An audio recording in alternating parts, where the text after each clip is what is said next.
Welcome to Your Moment with Miguel Ramirez. Hello and welcome to Your Moment.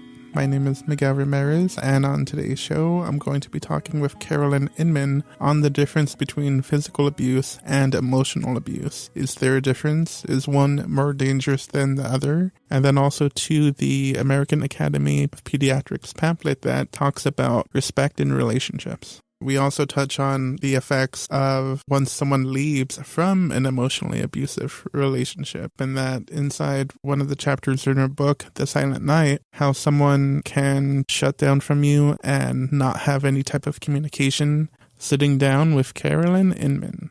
There's a little booklet out now from the American Academy of Pediatrics. So they're talking about children, and it says, expect respect.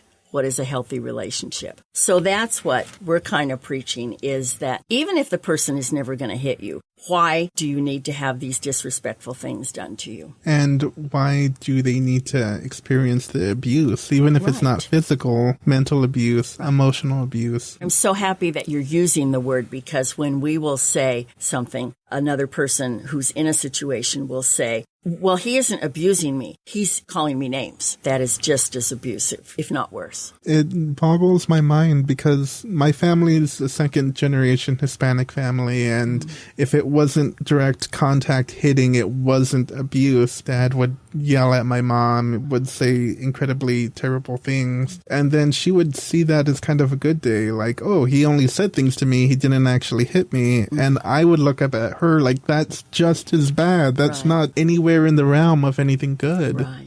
And what confuses me about people who are just getting into relationships and may not recognize that knowing when to leave when you're feeling your self-esteem drop. Like in the book, you talked about your experiences. Right. How did it affect the person that you are today? Wow, that's kind of a great question. What happened was, just to prove that, anything can happen, I was student body president when I was a kid, okay? And I went from that, being talked to have the silent night who wouldn't talk to you for days at a time, to accepting these kinds of things. It wasn't until I finally left. It's really hard to leave once you've accepted that behavior for a long time. You're without resources, financial, emotional, all of those. You're without resources. And mine was not nearly what a lot of people are going through, but it was enough that it wasn't a healthy relationship. And we were killing the love that had once existed. I was killing it by accepting this behavior. He was killing it by exhibiting the behavior. I then was not interested in dating for a while, not because I thought all men were evil. I don't. I had some counseling, and I think that's a really good idea. I wanted to know what my part in it was. I do not believe, it's 99% his fault and 1% mine. No, I don't believe that. And I never did. And so as I found out what my part of it, one of the most important things was accepting the person in the first place, because the signs were always there. It just got worse and worse. And I think that if we could get younger women or women who are divorced, single again, to understand these kinds of things and to understand that they don't have to do that. I dated a couple of people. I just sent them on their way, during the divorce time. I just went, nope, sorry.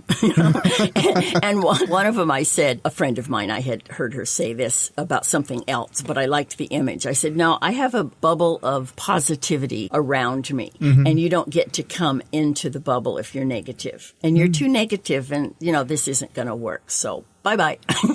And I was able to do that. So I got stronger and stronger as the years went on. And then I found a wonderful man. We've been married 26 and a half years, and we don't do that to each other.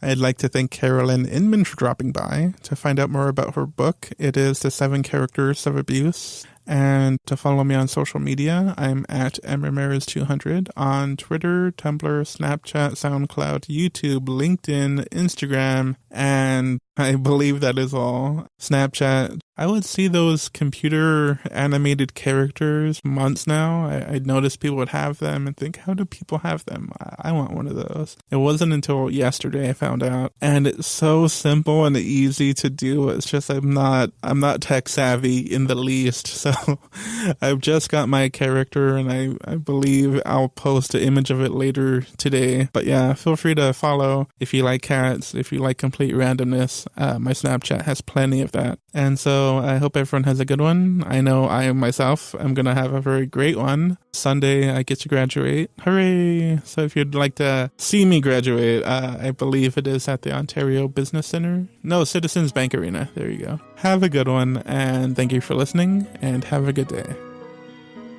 Stay up to date with news, interviews, and upcoming show episodes by following Your Moment with Miguel Ramirez on Spreaker.com. New episodes release every Friday at 6 p.m.